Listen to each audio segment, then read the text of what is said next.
How good can a sub $50 phone be? Well, not as good as top-of-the-range phone in short. Though, there are certain tasks phone of this budget can jolly good manage. Let's see what they are.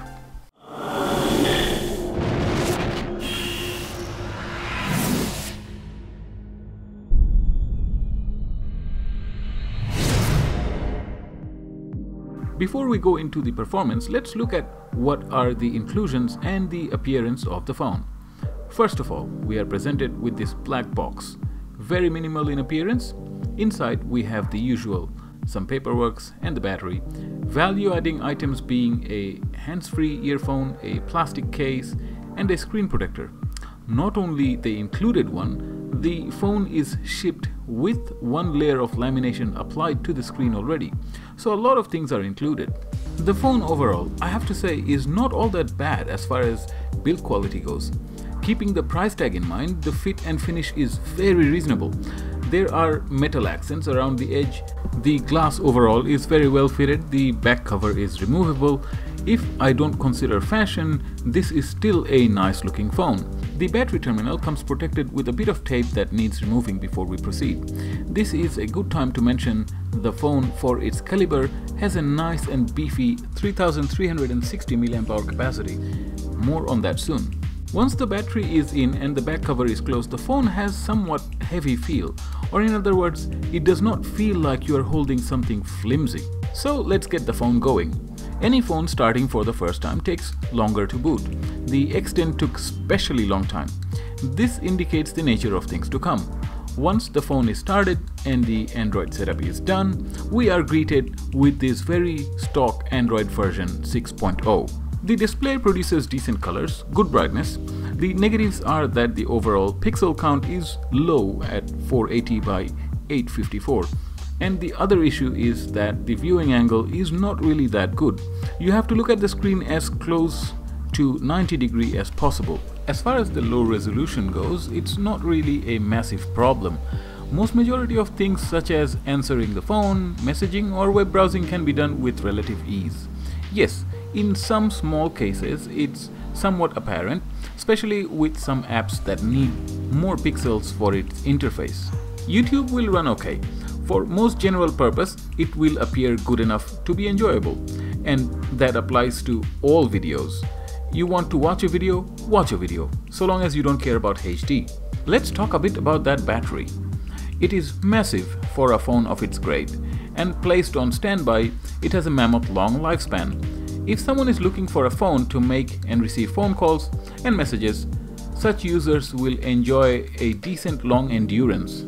The camera does its job. Pictures are at best mediocre, and that is putting it generously. Video is also a possibility with electronic stabilization nonetheless. Again, not the best video I've seen. Point is, the camera works, so one can take photos and videos. I cannot say anything more positive than that. The performance. There is no surprise here that the phone does not have much to offer in the way of performance. The thing to take note here is that the CPU is totally weak and there is not much RAM either. Therefore, it does not take much to max out the performance of the phone. I'll go over the points in rapid fire mode. Benchmark scores, very poor. 3D gaming, not possible. 2D gaming, very limited. Multitasking, possible, but it takes a lot of time. Video playback, works. Taking videos, works. Taking photos, works. Phone calls, no issues. Messaging, no issues.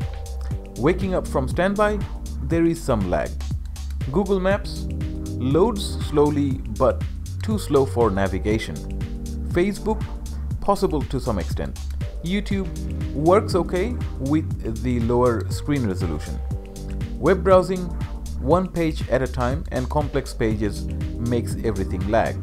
Emails, no problem. Music playback, no problems. Maximum download speed that I could manage using this phone was around 13 to 14 Mbps, whilst at the same time, at the same room, using the same network, I could manage over 120 or close to 150 with another phone. The speakers on the phone is serviceable, though again, cannot be compared with anything more upmarket. In conclusion, the most tightest of budget constraints would prompt one to consider this phone.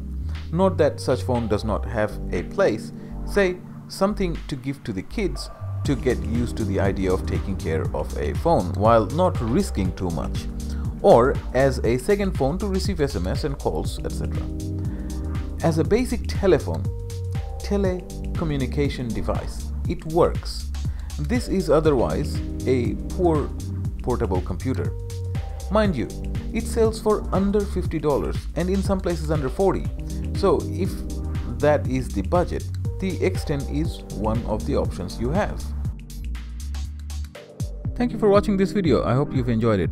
What you liked or disliked about this video, please be sure to leave a note on the comment section below, and please make sure to subscribe in order to stay updated with our latest upcoming videos. Hope to see you next time. Bye for now.